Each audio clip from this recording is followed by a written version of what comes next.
Hi, this is Meg McCarthy for CherryPicks. We're at the Athleta store in Park City on Main Street for the 2023 Sundance Film Festival. I'm here with the amazing cast and crew of ONYX, The Fortuitous, and the Talisman of Souls. Hi, everybody. Nailed it. Hi. Hello. Hi. Congratulations on the film. I had the pleasure of watching this, I think, about a week ago, and I had so much fun. It's truly, I mean, I'm just looking at you, and I'm thinking of that meatloaf sequence in the mansion. I just loved every minute of it, and I feel like y'all had so much fun working on it, I'm sure. So congrats. Thank you. Thank you. I love the supernatural genre because it allows storytellers to explore relatable and universal themes in new and exciting and funky ways. Andrew, what themes were most important for you to explore in this big screen adaptation of your popular miniseries? Thank you. For me, there were two important themes kind of running throughout the ONYX feature. One is childhood and how it can resonate, and how ONYX as a character is kind of stuck there, and in the film we find out why he's stuck there, and then also just self-identification. Characters that kind of find their way and find their name and their place because of who they know they are, not because of who someone else might tell them they are. Mm-hmm. And that kind of shapes the whole narrative, was when I hit on that as being what I was interested in exploring. Yeah, it was awesome. Also, I just have to say, kudos to making the Virgin not like a young lady woman, because that was just very refreshing, and I really appreciated it. So, Yeah. Virgins can be boys too. Yeah. That's so funny. Olivia, as not only an actor, but you're a producer on this as well, can you talk about what excited you to be a part of this off-screen as well as on-screen, and the collaboration between y'all? Yeah, Andrew and I have been creative partners and best friends for about a decade now. So we've made a ton of projects together, and we support each other in all of our creative endeavors. So when he said he wanted to write an ONYX movie and make it, I was like, okay. And I don't know, it's been the most amazing and fulfilling experience I've had as a producer and as an actor. We had the best time. I mean, getting to work side by side with my best friend is, I can't think of anything better. And then in the post process, I was in the editing room with him every day, and I don't know, getting to shape this has been.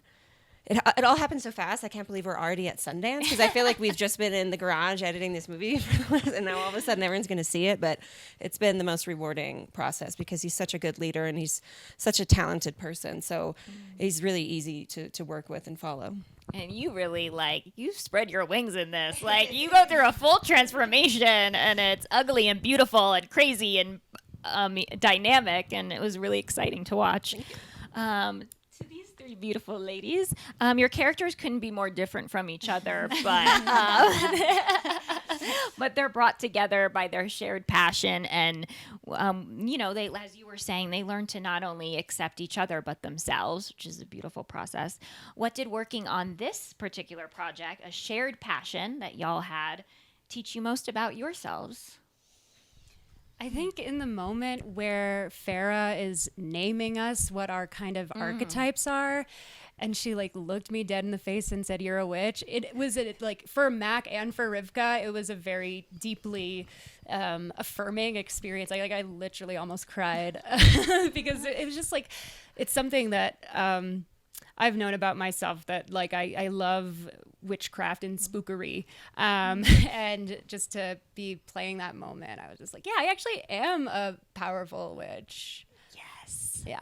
I mean, one of my favorite shows was Charmed when I was younger, and so I feel like I'm a little witchy too. Oh yeah. Oh yeah. Oh yeah. I was the kid watching Matilda and then trying to move stuff with my mind in my room. Yeah.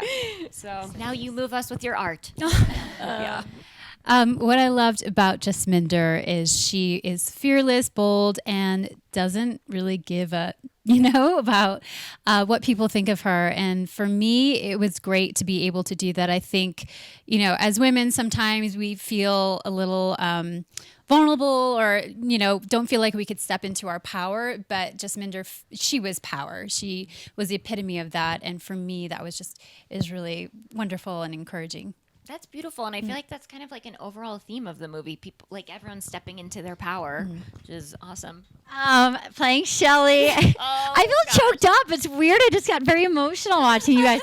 I think she had such a purity of heart, and just like there was like, it'd be easy to sort of judge Shelley, and she was like so open-hearted and sweet, and then you hear this terrible story, and I have had a lot of loss, and like that you can kind of like put on your big girl pants and keep going and have an adventure and get brave and like keep your softness of heart, like, and that you can surprise people that you might not look like. Nobody would look at Shelley and think she was a Satanist, and like, but that that like don't judge a book by its cover, and like and just. Keep going. I think for me, it was like being back there was very meaningful for me. I totally like vibe with her because I'm like, I have a little bit of a high pitched voice. I'm bubbly, but I got a dark side. Yeah. I like that Me too. duality. Thank you. This one's for all of you, just a fun one to end on. In honor of, there's a nod to so much incredible things. There's a little nod to Beetlejuice at the end.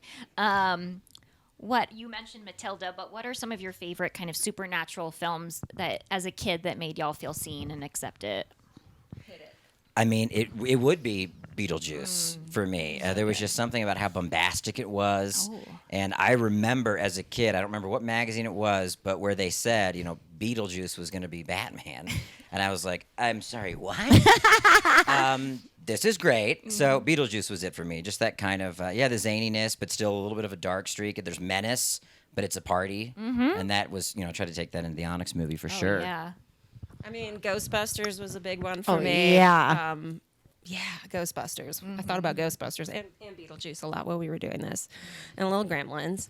I mean, I grew up watching like rated R movies as like a 5-year-old. So I was watching like really inappropriate adult comedies. So I would say the kids movie I saw, I this is not supernatural, but I loved Goonies. I was gonna say I loved Goonies. I love A Team on an Adventure. I loved Chunk. I love like he just wanted his baby Ruths. I love like the heart of these people you put together and they go on a wild adventure, and that to me was like the magic of. I always wanted to find like Lion Witch and Wardrobe. You just go like, oh, is there a secret room in my house I haven't found? Like, is there some magical portal that I can go through? And I think that happens with this movie.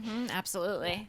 For me, yes, Matilda. Anything with a girl witch. Fuck J.K. Rowling. But like Harry Potter, I very deeply identified with Hermione and Bellatrix at the same time. And then a big one for me was Scooby-Doo, the live action with Melanie. I saw something in Velma, and I was just like, I think I'm her. But then Daphne says this line about, I've trained my body to become a weapon. And I was like, I think I'm also in that one. And Scooby-Doo was honestly, so good. Non-binary. That's so good. I love that.